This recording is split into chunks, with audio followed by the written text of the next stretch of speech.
Takže čaute, vítajte u ďalšieho videa. V tomto videu sa pozrieme len tak krátko na zabrúsenie ventilov u štvortaktu.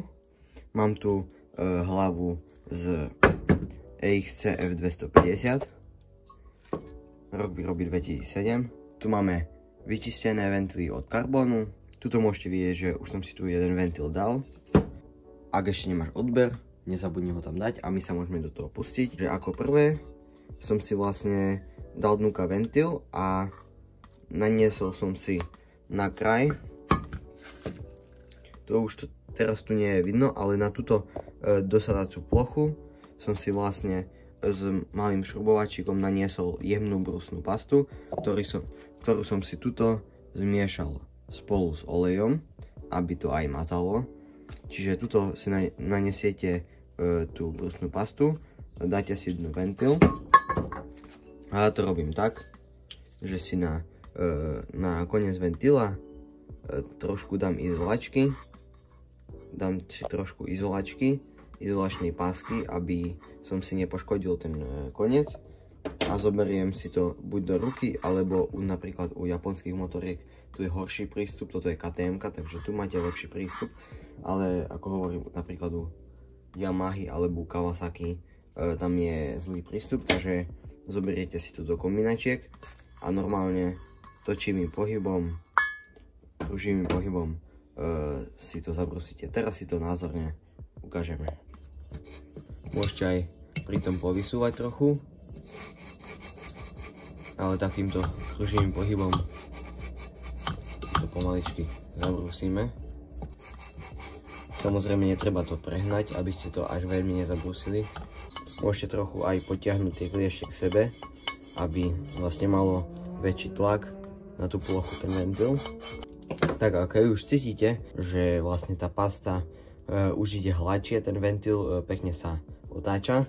Aj takto, keď si to chytíte do ruky, tak sa vám musí hladko po tej paste otáčať, tak ako to mne robí. Tak už by mala tá plocha byť dostatočne vlastne zabrúsená. A teraz môžeme odlepiť tú izolačku na tomto konci a pozrieť sa, ako to vyzerá pod tým. Takže ventil si vysunieme a idem si to všetko vyčistiť. Najlepšie je to vyčistiť s čističom brzd alebo s niečím takým. Veľmi dobre vám to odmastí, aby tam neboli žiadne tie drobky tej pasty a potom sa môžeme pozrieť, ako to vyzerá. Takže mám to pekne odčistené, dosadacú plochu na ventile a taktiež aj na hlave. A môžete vidieť, že aj keď to zabrúsite, tak sa vám ukážu miesta, napríklad, ktoré podfúkovali. A tuto to môžete vidieť, že pekne ukázalo. Takže ja si vlastne ten ventil ešte dobrúsim a tak dostatočne, ako bude treba, aby to bolo pekne rovné.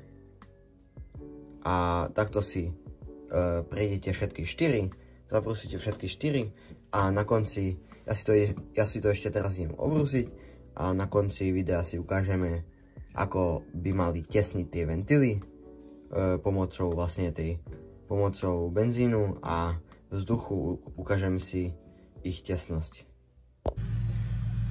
Takže ventily mám zabrúsené, všetky 4 pekne, musia sa vám takto voľne otáčať, aby ste sa uistili, že už tam nie je žiadna tá pasta, aby sa vám to nedrhlo, ale takto pekne, aby sa vám to otáčalo.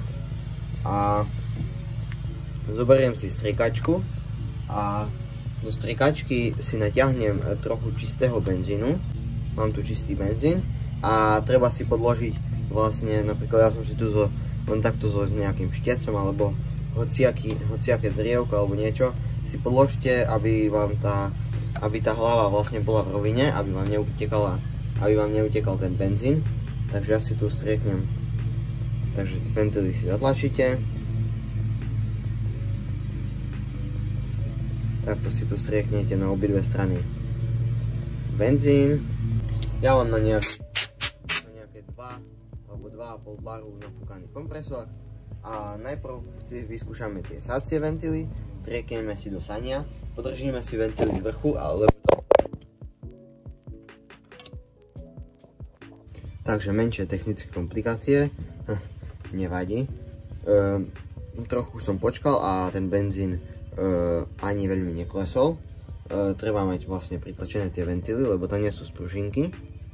Čiže si ich pritlačíme a striekneme.